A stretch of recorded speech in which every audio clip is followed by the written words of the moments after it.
లేకపోతే ఏంటి? మీ నాన్నవ నువ్వు విమానం ఎక్కి విదేశాలు వెళ్ళాలంటుంటే నువ్వు ఇక్కడ ట్రాక్టర్ ఎక్కి పొలం తులుతానంటావు. తప్పేంటి? తప్పు కాక ఇంకేంటి? ఇన్నాళ్ళు కష్టపడి చదివించింది నువ్వు అనకాపల్లిలో వ్యవసాయం చేసుకోవడానికా? అంటే 25 ఏళ్ళు నన్ను పెంచారు కాబట్టి నేను అమెరికా వెళ్ళి 10 ఏళ్ళు డబ్బులు పంపిస్తే లెక్క సరిపోద్ది. చెల్లు, ఇదేమన్నా బిజినెసా? ఇప్పుడు నేను అమెరికాకి వెళ్ళి డబ్బులు సంపాదించి కారు కొంటాను, దాని పక్కన నిలబడి ఓ ఫోటో తీయించుకొని పంపించాలి. అంతేగాని దాంట్లో మా నాన్న ఎక్కించుకొని తిరగలనా? లేదు. అదే మా ఊళ్ళో వ్యవసాయం చేసుకుంటే కనీసం మా నాన్న స్కూటర్ ఎక్కించుకొని తిప్పగలను. అది నాకు హ్యాపీగా ఉంటుంది. మా నాన్నకి జ్వరం వస్తే అమెరికా నుంచి ఫోన్ చేసి టాబ్లెట్ వేసుకున్నానా అని మాత్రమే చెప్పగలను. అదే టాబ్లెట్ నా చేతితో వేసి పక్క నుండి చూసుకుంటే నాకు తృప్తిగా ఉంటుంది. నీకు తెలియదు నందు, నాకు 4 ఏళ్ళప్పుడే మా అమ్మ చనిపోయింది. ఎంతమంది చెప్పినా నాన్న మళ్ళీ పెళ్లి చేసుకోలేదు నా కోసం. ఇన్నేళ్లలో నాకు ఎప్పుడు అమ్మలేని లోటు తెలియనివ్వలేదు. అలాంటి నీ వయసులో వదిలేసి వెళ్ళిపోవటం కరెక్టా? నాకు కనీసం ఫ్రెండ్స్, సినిమాలు, సరదాలైనా ఉన్నాయి నందు. కానీ మా నాన్నకి నేను తప్ప వేరే ప్రపంచం లేదు. ఆయన ఎంతసేపు నేనేమవ్వాలో ఆలోచిస్తున్నాడు. కానీ నేను ఒక్కడిని వదిలేళ్తే ఆయన ఏమైపోతాడో నేను ఫీల్ అవుతున్నాను. నేను పెరిగిన ఇల్లు, నేను తిరిగిన ఊరు, నన్ను పెంచిన నాన్న, నన్ను ప్రేమించే స్నేహితులు అందరిని వదిలేసి అక్కడికి వెళ్ళి ఏం సాధించాలి? నా 10 ఎకరాలు ట్రాక్టర్ నాకు చాలు. సాయంత్రం దాకా పొలం దున్నుకుని సరదాగా ఫ్రెండ్స్తో దమ్ము కొట్టి సెకండ్ షో సినిమాకి వెళ్ళి వచ్చి పడుకుంటే చాలదా? ఒకటి చెప్పనా నందు, మనం గెలిచినప్పుడు చప్పట్లు కొట్టేవాళ్ళు, మనం ఓడిపోయినప్పుడు భుజం తట్టేవాళ్ళు నలుగురు లేనప్పుడు ఎంత సంపాదించినా ఎంత పోగొట్టుకున్నా తేడా ఏం ఉండదు. Good night.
త్వరగా లేచి రెడీ అవ్వు, గుడికెళ్ళాలి.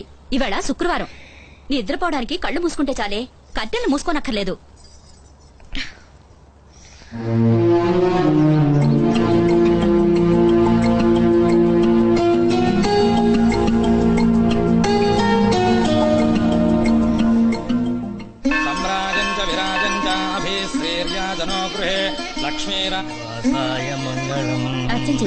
ఏం చేయమంటారమ్మా? అష్టోత్తరమా, సహస్రమా? ఏదెక్కువ టైం పడుతుందండి? సహస్రనామ అర్చన చేయించండి. అలాగేనమ్మా.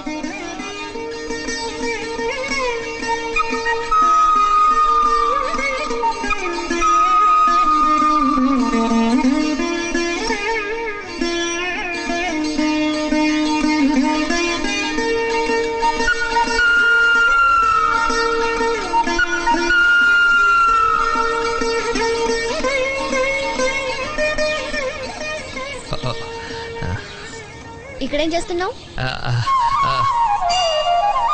నీ కాపురం బాగుండాలని ఆ గోపురానికి దండం పెట్టుకుంటున్నాను. అబద్ధాలు చెప్పుకో. ఒక క్షణం కూడా ఖాళీగా ఉండవా నువ్వు? నేనేం చేశాను ఇప్పుడు?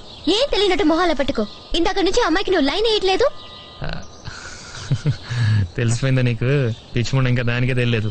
కొంచెం హెల్ప్ చేయొచ్చు కదా. చిచి, నువ్వు బాగుపడవు. ఎలా బాగుపడతాం? నీకంటే మీ నాన్న అమెరికా నుంచి ఇంజనీర్ని, ఆస్ట్రేలియా నుంచి డాక్టర్లని తెస్తాడు. మరి మా సంగతి? అక్కడ మా ఊళ్ళో ఆడపిల్లల తండ్రులు మా వీధికి రావడమే మానేశారు.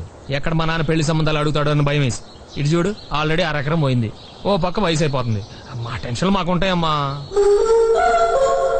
ఏంటి చూస్తున్నావు? చే, అయినా నాకు తెలియక అడుగుతాను. నేనెవరినో చూస్తుంటే నీకేంటి ప్రాబ్లం? ఏంటి?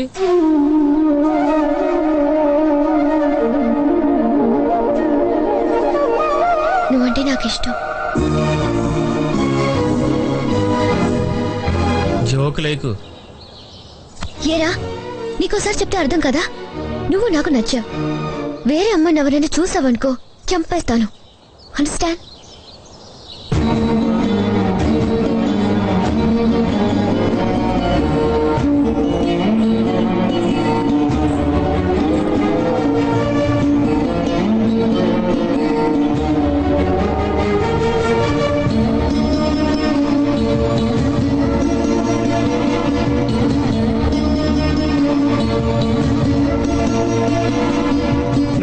పోతే తట్టుకున్నాను, మీ అమ్మ పోతే ఓర్చుకున్నాను, కానీ వాడి స్నేహం పోతే మాత్రం భరించలేను రా. నువ్వు అక్కడికి వెళ్ళి బాగుపడిపోయినా పర్వాలేదు, కానీ నీ వల్ల మా స్నేహం పాడవకుండా ఉంటే నాకు అంతే చాలు.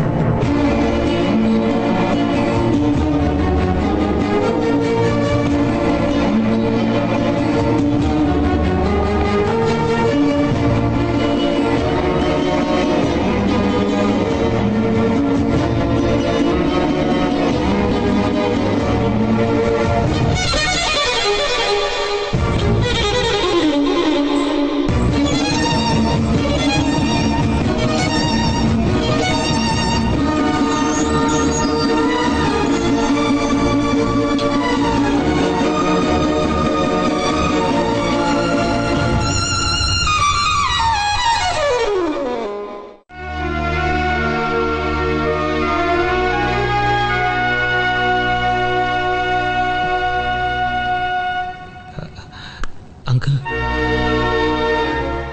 నువ్వెందుకు ఇంట్లో నుంచి వచ్చేసావని సంజయ్ అడగడానికి రాలేదు, నీకు సెండ్ ఆఫ్ ఇవ్వడానికి రాలేదు. నేను కూడా అనకాపల్లి వస్తున్నాను, నీ గురించి చెప్పడానికి కాదు, మీ నాన్న క్షమాపణ చెప్పడానికి. నిన్ను ఇబ్బంది పెట్టను, నేను వేరే కంపార్ట్మెంట్లో కూర్చుంటాను. మీ నాన్న ప్రతి పండక్కి 2 జతల బట్టలు కొనేవాడు, ఒకటి వాడికి ఒకటి నాకు. ప్రతి సంవత్సరం 2 సెట్ల పుస్తకాలు కొనేవాడు, ఒకటి వాడికి ఒకటి నాకు. వాడి ప్రతి సంతోషాన్ని నాతో కలిసి పంచుకునేవాడు, కష్టం మాత్రం ఒక్కడే అనుభవించాడు. మీ అమ్మ చనిపోయినప్పుడు నేను స్టేట్స్లో ఉన్నాను. ఆ విషయం నాకు తెలిస్తే పని మధ్యలో వదిలేసి ఎక్కడ వచ్చేస్తాను అని నేను వచ్చేంత వరకు దాచాడు. ఒక మనిషి ఎదిగాక వాడిని అందరూ నమ్ముతారు, కానీ నాకు కేర్ ఆఫ్ అడ్రస్ లేని రోజుల్లోనే నేనేదో సాధిస్తానని నమ్మినవాడు శేఖరం ఒక్కడే. మా ఇన్నేళ్ల స్నేహంలో నేను వాడిని అడగటమే కానీ వాడు ఒక్కసారి కూడా నన్ను ఏం అడగలేదు. ఒకే ఒక్క కోరిక కోరాడు, నా కొడుకు చిన్న ఉద్యోగం ఇప్పించరాలి. నాకు జీవితం ఇచ్చినవాడు తన కొడుకు జీతం ఇప్పించడం పెద్ద సాయమా? అది కూడా నేను సరిగ్గా చేయలేకపోయాను. నేను చూసిన ఉద్యోగం నీకు నచ్చలేదు, నా ఇంట్లో మనుషులు నచ్చలేదు, అడిగి నేను ఇబ్బంది పెట్టడం నాకు ఇష్టం లేదు. అదేం లేదు అంకుల్. మరి ఎందుకు వెళ్ళిపోతున్నావు? నాన్న ఒకసారి చూడాలనిపించింది. కానీ నువ్వు ఇలా వెళ్తే మళ్ళీ మీ నాన్న ముఖం నేను చూడగలనా? నేనంత ఆలోచించలేదు అంకుల్. పోనీ నిజంగా నీకు ఏదైనా ప్రాబ్లం ఉంటే నువ్వు వెళ్ళిపోవచ్చు, మీ నాన్నకు సారీ నేను చెప్తాను. అంకుల్, మీకు నాన్నకు మధ్య క్షమాపణ చెప్పుకునే రోజు ఎప్పుడు రాకూడదు, అది నా వల్ల అస్సలు రాకూడదు. పదండి వెళ్దాం.